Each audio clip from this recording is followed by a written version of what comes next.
Fala meus amigos, estamos começando aqui mais um vídeo do canal e hoje eu estou trazendo para vocês um tema aqui que nem eu gosto muito de falar disso, não me interessa muito, porque inclusive eu estou aturando um inferno aqui por isso, mas justamente em homenagem, né, homenagem a esse inferno que eu estou aturando insuportável aqui nos últimos anos, vou fazer esse vídeo aqui para fazer uma reflexão sobre um vídeo que surgiu para mim aqui no YouTube, de um cidadão chamado Manuel Vicente de Barros, tá?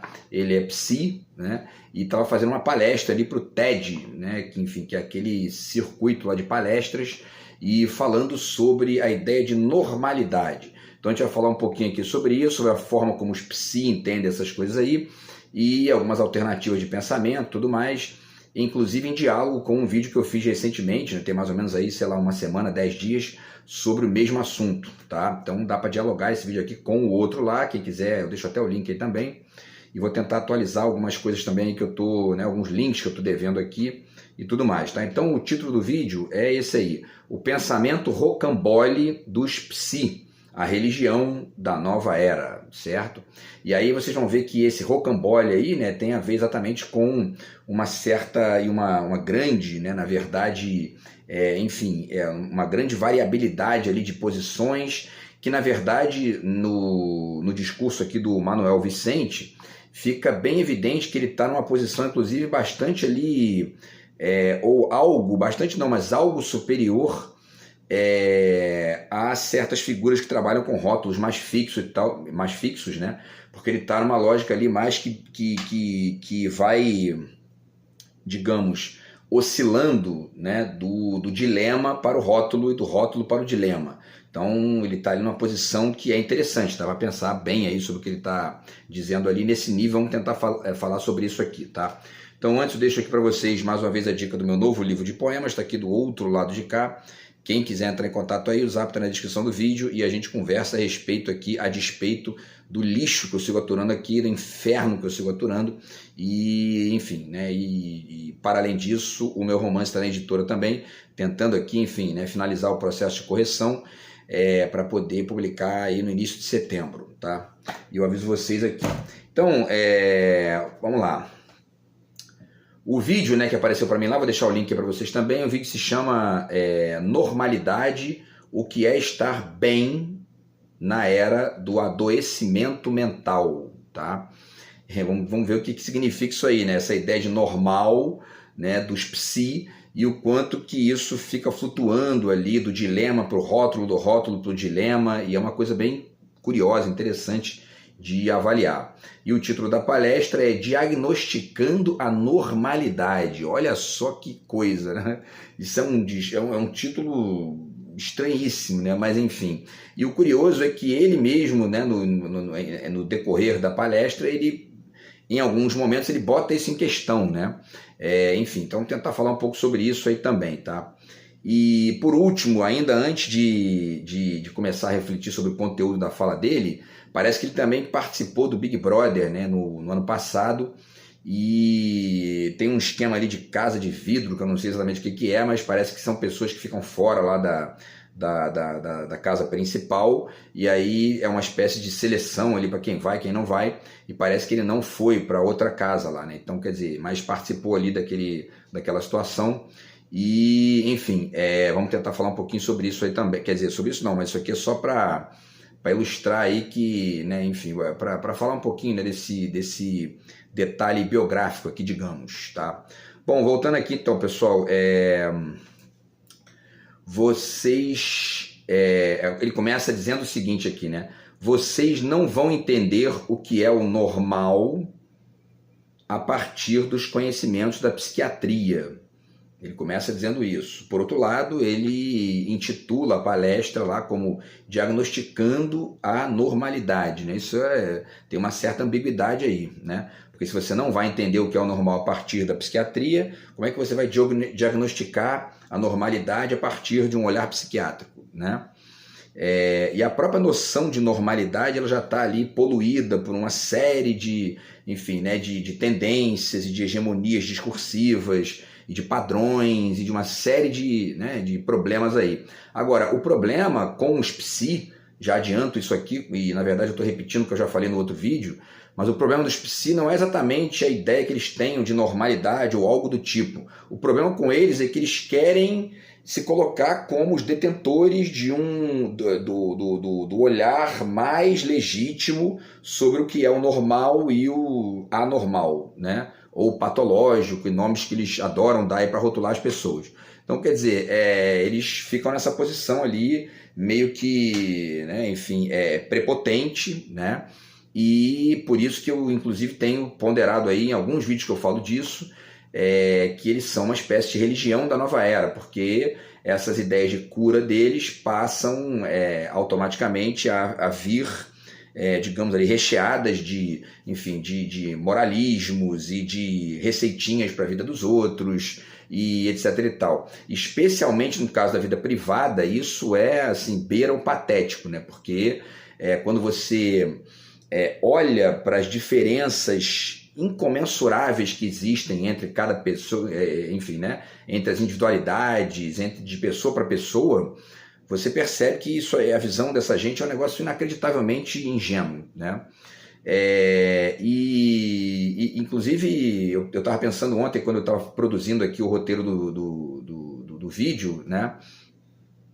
O quanto que certas discussões sociais e até de subgrupos e tudo mais, nesse nível, são mais interessantes do que ficar querendo discutir a vida privada de alguém, né? No nível do rótulo ou no nível enfim, de tendências, porque acaba invariavelmente na seguinte frase: cada um com seu cada qual, né? No final das contas acaba assim, né?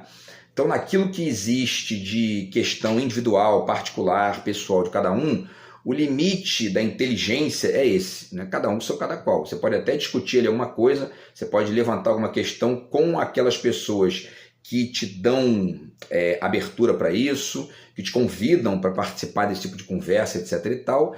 Agora, quem não te convida, quem não abre esse espaço para você, é melhor você não fazer isso, porque senão você cria um problema, uma confusão, e é exatamente isso que essa gentalha está fazendo na minha vida nos últimos 8 anos, né? Enfim, mas vamos voltar aqui ao discurso, então, do Manuel Vicente de Barros, tá? E aí ele diz, então, né, que você não vai entender o que é o normal a partir dos conhecimentos da psiquiatria, e depois ele diz que a tia dele disse para ele que do pescoço para cima a gente não sabe quase nada, parece que ela era médica, né? E aí ela disse isso, que a medicina do corpo para baixo conhece bastante, do corpo para cima não conhece quase nada, quer dizer, a questão do cérebro, tá? E vamos chegar lá que a gente vai falar um pouquinho sobre isso também.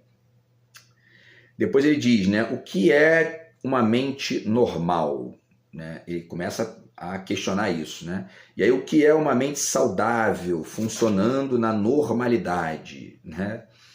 E aí ele continua, né? É fácil diagnosticar um pulmão saudável, um coração no ritmo certo, mas quando o assunto é saúde mental, a conversa caminha para diagnósticos, sintomas, novos transtornos que a gente nem sabia que precisava. Esse deslize da fala dele aqui é curioso, né? Interessante, né?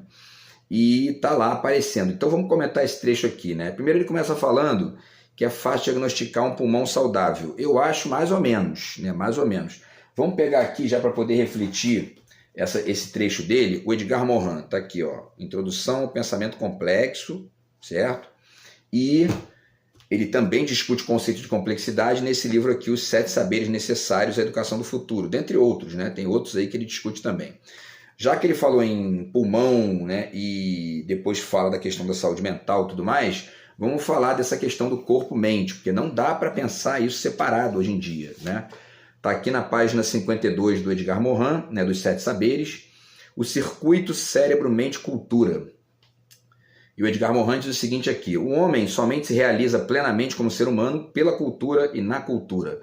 Não há cultura sem cérebro humano, aparelho biológico dotado de competência para agir, perceber, saber, aprender. Mas não há mente, isto é, capacidade de consciência e pensamento, sem cultura, né?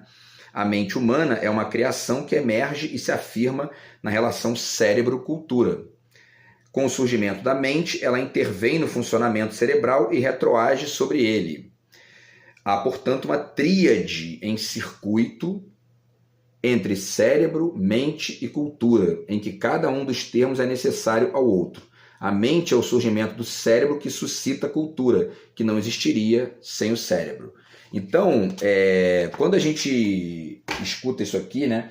Sim, inclusive, ainda nesse tema, vale apresentar para vocês também aqui essa dica, tá? O livro As Coisas São Assim, tá? Que é uma seleção aqui de vários textos bacanas. Eu li isso aqui, eu era garoto lá, enfim, estava ali com 19, 20 anos, e esse livro é sensacional. As Coisas São Assim, pequeno repertório científico do mundo que nos cerca. Ainda que tenha um título meio tosco assim, mas os títulos não, os textos, né, são sensacionais, tá? E um dos textos, tem 2 textos aqui que falam, eu inclusive escrevi um artigo que está na internet aí sobre essa questão de cérebro-mente, mas já tem muito tempo também, e eu tenho 2 textos aqui que eu separo para vocês, que indico aqui dentro, né, que é o texto do Hao Wang, na 159, A Mente Pode Fazer Mais do que o Cérebro? Uma pergunta que ele deixa aqui no título. E também um outro texto aqui na 212 do Steven Rose, que diz A Mente, o Cérebro e a Pedra de Roseta. Também são 2 textos aí nos quais eles falam sobre essas articulações cérebro-mente e tudo mais, tá? Então, pessoal, e aí voltando para a fala dele aqui, né, do Manuel Vicente, quando ele fala, então, por exemplo, é fácil diagnosticar um pulmão saudável, um coração no ritmo certo. Mesmo aí não é tão simples. Por quê? Se você tem uma cabeça de médico estrito sensu, né, você vai olhar para o pulmão, como um órgão, né, um órgão físico. Se você for um psi, invariavelmente você vai olhar para a pessoa como uma mente, ideias, símbolos e doença, né? Ele mesmo diz isso aqui. O psi não olha para símbolo, mente, ideia, sem ficar procurando doenças. Não fazem isso, né? Quem faz isso é a filosofia, enfim, né? A linguística e tal. E aí, enfim, então se você for um médico com uma cabeça complexa, né, um pensamento complexo, você vai entender que não existe pulmão sem um dono do pulmão que tem uma mente, que tem ideias, que tem escolhas, etc. e tal. E a maioria das pessoas, no bom senso, digamos, né, da rotina, do cotidiano e tudo mais, acaba tendo essa ponderação de dizer, olha, eu fiz aqui uma ressonância magnética do seu pulmão, enfim, né, tá aqui um exame, etc e tal, e eu não sei nem se é ressonância o exame correto lá, mas eu estou aqui chutando, tá? Mas enfim, e aí você está com enfisema, certo? Agora, é uma escolha sua se você vai continuar fumando ou não. Você é atleta? Não. Você pratica algum esporte? Não. Você tem aí intenção de... Não. Então, a única coisa que pode acontecer é você morrer mais cedo, mas a escolha é sua. E a escolha é sua parte de uma postura algo complexa, que é de entender que o pulmão não é a única realidade daquela pessoa, mas que existe também a escolha, enfim, etc e tal, porque senão você fica preso na ideia de doença e ignora o restante, né? Porque existem outras motivações que levam a pessoa a fumar também. Ninguém fuma para ficar doente, né? Óbvio isso, né? Ninguém fuma para ficar com o pulmão igual uma churrasqueira, evidente. A pessoa fuma porque dá prazer, porque se sente bem, porque alivia o estresse, né? Enfim, alivia ali o nervosismo, alguma coisa. E uma série de, enfim, milhares aí de motivações que, se você não leva em conta, você começa a achar que você é o dono da verdade da pessoa, porque você tem uma ressonância do pulmão da pessoa, né? Enfim, então é um ponto importante. Que, diga-se de passagem, muitos psi não têm, acham que tem a verdade da pessoa, porque criaram certos rótulozinhos ali, que são rótulos que têm um valor para eles igual ao valor que tem a palavra enfisema para o médico do pulmão, né? Quem reflete essa questão de maneira muito interessante é o Foucault, aqui no Palavras e as Coisas. Quem quiser entrar em contato aí com isso, está aqui nesse livro dele, tá? E ele vai ponderar aqui, dentre outras coisas, a forma como as ciências humanas, a partir ali do século XIX, século XVIII, XIX, né, foram se configurando, se apropriando, foram evoluindo, né, se apropriando de elementos estruturais, simbólicos e discursivos, etc. e tal, das ciências chamadas de exatas, né, física, química, matemática, etc. e tal, para poder construir legitimidade, né?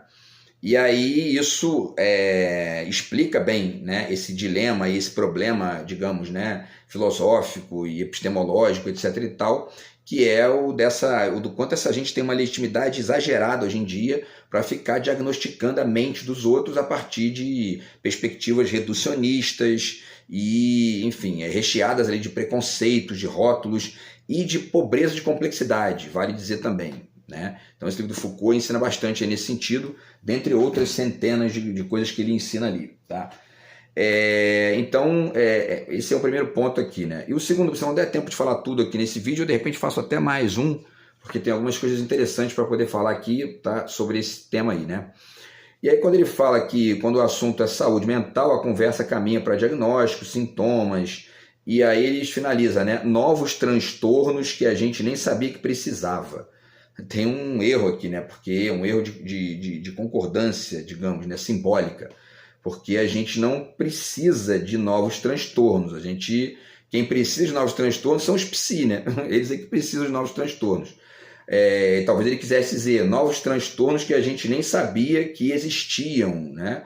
E na verdade muitos deles nem existem, são só problemas psicológicos dos psi, né? Que os psi criam, né? Enfim. Mas o fato é que ele diz antes aqui o seguinte: quando o assunto é saúde mental, a conversa caminha para diagnósticos, sintomas e novos transtornos. Quer dizer, ele está ali, de certa forma, tendo uma postura cautelosa, algo cautelosa em relação a isso, porque parte ali da argumentação dele é dizer que muitas vezes você fica preso, né, nesses rótulos e não enxerga muitas vezes várias especificidades da sua própria questão, várias singularidades ali da sua própria, enfim, experiência ali com aquele sofrimento, ou com aquela questão, né, que às vezes nem é um sofrimento exatamente. Muitas vezes você aprende com um psi, ou com um vídeo, ou com, enfim, alguém que, isso aí é depressão. Daqui a pouco você veste aquela bosta daquela palavra e daqui a pouco tu começa a achar que tu é aquilo ali mesmo. E daqui a pouco você cai num buraco ainda maior do que você estava porque você achou aquilo. Você acabou vestindo aquele rótulo que muitas vezes só atrapalha você se sentir melhor, né? Então, enfim, esse é mais um ponto aí. E que mais? Bom, então vamos continuar aqui, tá? Tinha até mais alguma coisa aqui para... Sim, né? E ainda nessa questão, isso chama a atenção, essa questão que ele fala de diagnóstico, sintomas e transtorno e tal, e até a expressão saúde mental, que eu já disse isso aqui em algum vídeo, isso tem um certo valor de sintagma icônico, né? Tá aqui uma expressão do Roland Barthes, quando ele fala aqui que existem certos, enfim, né, certos sintagmas que ficam se colocando como se fosse uma representação mais ou menos analógica da vida real, da cena real, etc e tal, né? Que na verdade a gente pode substituir essa expressão cena real pela experiência específica de cada um e tudo mais, né? Então, isso é um problema, porque cria aí uma série de, enfim, de problemas adjuntos ali ao que você já tinha e que acabam muitas vezes piorando, né? Ninguém gosta de ser chamado de doente, ninguém gosta de ser chamado de nada ruim. E aí isso acaba, enfim, inevitavelmente te jogando mais para baixo ainda se o teu problema for ali isso, né? Bom, e aí vamos lá, continuando. Ele diz, às vezes parece que estar bem é não sentir desconforto, porque tudo vira sintoma nessa era da saúde mental. Também tem um monte de coisa para dizer aqui, mas basicamente, né, quando ele fala que às vezes parece que estar bem é não sentir desconforto, isso aqui tem um certo vício também dos psi, que é o mesmo vício que está na fala daquele outro cara que eu comentei aqui, que o cara acha que ele vai descrever a vida real para ele é bullying, briga de família, nota baixa na escola e etc e tal, só problema.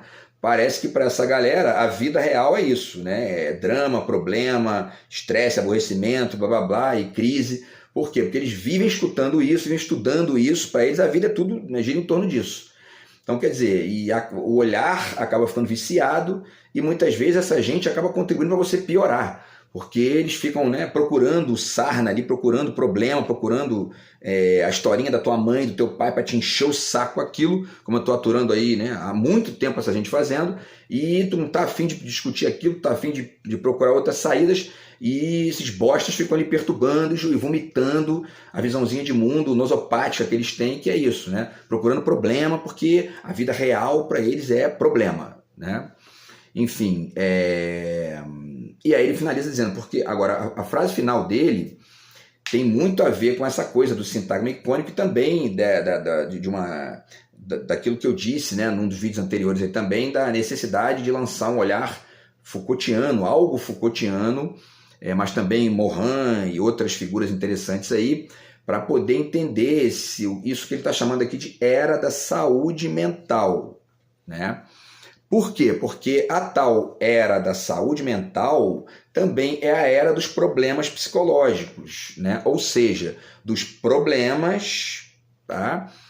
Criados pelos psi, né? Para ser problema, para ser tratado como problema e para dar para eles nicho de mercado, para dar para eles existência mercadológica e etc. E tal, muitas vezes existência até mais ampla, né? Como pessoas, porque muitas vezes eles vestem isso como um ideal de vida, né? Enfim, então tudo isso é importante de pensar aí, porque são dilemas do que a gente está vivendo. Aí depois ele continua, né, dizendo, eu descobri que existia esse terreno não explorado, né, que é a questão da mente, enfim, do cérebro e tal. E ele usa duas metáforas aqui que eu também acho interessante de refletir, tá? Ele fala o seguinte, eu descobri que existia esse terreno não explorado, que era uma caixa preta para a ciência e um campo de batalha para a filosofia, né? Quando ele chama os problemas da mente, as questões ligadas à mente e tal, de uma questão que é uma caixa preta para a ciência e um campo de batalha para a filosofia, existe sutilmente uma certa prepotência nessa metáfora também. Por quê? Porque a caixa preta, ela é para quem não sabe, né? A caixa preta é aquele objeto lá que está no avião e que registra, né, o que aconteceu ali, se aconteceu algum acidente, está tudo registrado ali, os diálogos, e, enfim, etc. e tal. E a ciência, eu me permita aqui, né, enfim, me permitam aqui trocar essa metáfora, a ciência não busca caixa preta mais. Já teve época, né, há séculos aí, que a ciência achava que, né, realmente a gente tem que buscar a caixa preta. Hoje a gente está no mundo da complexidade, no mundo da física quântica, das discussões muito mais complexas e muito mais amplas aí da ciência, e a ciência não está buscando mais caixa preta, né, muito pelo contrário. E depois ele diz que, porque a caixa preta, para finalizar, né, a caixa preta é uma metáfora que ela tem um quê ali de algo que é como se a coisa fosse fácil de explicar, né? Entendeu? Tá tudo registrado, é só pegar lá e traduzir aqui, botar para a gente escutar e acabou, né? Tem pouco espaço para ambiguidade, para incerteza, para uma série de coisas que a ciência, a tal ciência que ele está citando, já descobriu aí há muitos e muitos e muitos anos, décadas e décadas e décadas, né? A teoria da relatividade do Einstein tem 120 anos, só para dizer, para ficar em um exemplo, né? Então, enfim, eu acho que são metáforas problemáticas. Agora, a metáfora do campo de batalha para a filosofia é uma metáfora mais interessante, porque a ideia de campo de batalha está mais aberta ali a complexidade, a variabilidade simbólica e, enfim, as cautelas e ousadias que você tem que ficar o tempo todo ali mesclando para poder chegar em olhares mais amplos e mais cuidadosos também com essa questão, tá? Vamos lá, continuando, ele diz, né? E aí depois ele diz, eu me senti tomado pela ousadia, outra metáfora interessante que ele faz aqui, olha só. Ele diz, né? Eu me senti tomado pela ousadia dos navegadores que sabia, enfim, né, que tinha um continente a ser mapeado e um continente a ser descoberto. Também é outra metáfora que a gente pode pensar aqui a partir de dois livros, tá? Primeiro esse aqui, tá? Que é a carta do Pero Vaz de Caminha, certo? Que é, enfim, a carta do descobrimento, que é considerada, né, a carta do descobrimento do Brasil. Porém, os estudiosos da área já modificaram essa palavra descobrir por achar, tá? Tá aqui, ó. Vocês podem ver aqui, né? A El Rei Dom Manuel sobre o achamento do Brasil, né? Os estudiosos da área não chamam mais o tal descobrimento de descobrimento, eles chamam de achamento. Por que isso, né?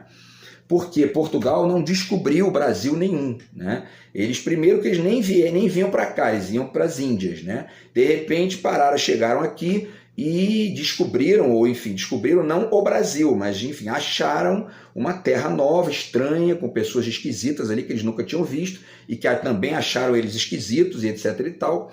E eles foram, enfim, né, se mesclando ali nessa tal, a outra metáfora, né, que ele usa, que é que a coisa virou um campo de batalha ali e ao mesmo tempo de acordos e conflitos e violência, etc e tal. Então, quer dizer, quando ele diz, né, vamos lá aqui, deixa eu ver aqui o tempo, quando ele diz, né, que ele se sentiu tomado pela ousadia dos navegadores, que sabia, né, que tinha um continente a ser mapeado e um continente a ser descoberto. Ainda outra, antes aqui para finalizar, a citação, que são 2 livros, né? O primeiro é o do Pero Vaz de Caminha, e essa discussão de descobrir e achar, né? E aqui também um conto do Borges, tá? Que chama-se justamente, olha só, Do Rigor na Ciência, tá? É um conto que existe aqui no final do livro, Do Rigor na Ciência, na página 155, na qual um conto que ele reflete a crise dos mapas, né? E esse conto do Borges não é meramente um exercício da arte pela arte, né? Tem ali, inclusive, o diálogo com uma série de coisas que a gente está vendo aí na ciência também, etc e tal, tá? Então, usando esses 2 textos aqui, a gente pode repensar esse trecho aqui do Manuel para poder, talvez, aí deslocar essas ideias, né? Que isso pode, inclusive, ajudar a não ficar olhando para os outros como doente, como sintoma, ou como diagnóstico e blá, blá, blá, né? Então, quando ele diz, de repente a gente finaliza aqui com esse trecho e aí eu faço mais um vídeo, tá? Para poder refletir o restante aqui, tá? Então ele diz, né? Eu me senti tomado pela ousadia dos navegadores que sabiam que tinha um continente a ser mapeado, um continente a ser descoberto.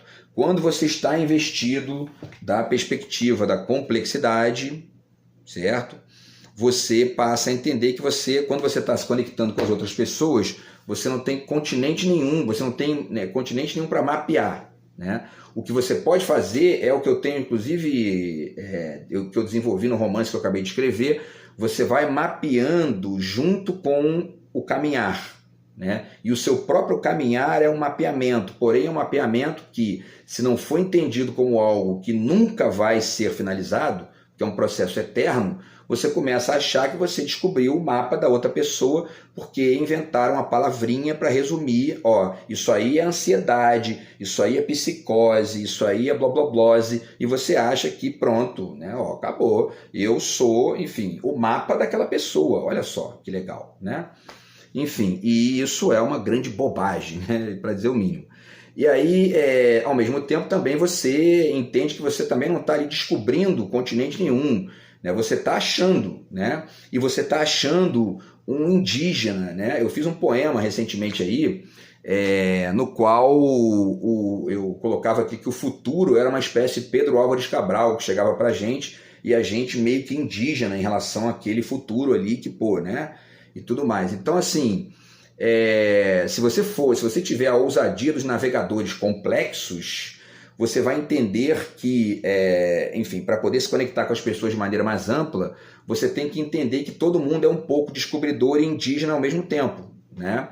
E você também é um pouco descobridor e indígena ao mesmo tempo. E que a vida é isso aí, né? Especialmente a vida privada, né? E que muita gente, para finalizar aqui esse vídeo, tá? E aí depois a gente volta no vídeo de amanhã para poder finalizar aqui a reflexão da fala dele, e que muitas vezes aquilo que você entende como um diagnóstico que vai gerar uma autoimagem importante para a pessoa, acaba piorando a autoimagem da pessoa sem que você perceba, porque você está muito viciadinho ali na ideia que você acha que é a salvação da vida privada daquela pessoa, tá? Então, enfim, é um pouco isso aí, tá? São esses apontamentos aqui, essas ponderações, né, na verdade, em relação a essa metáfora aqui do navegador, do continente, etc e tal.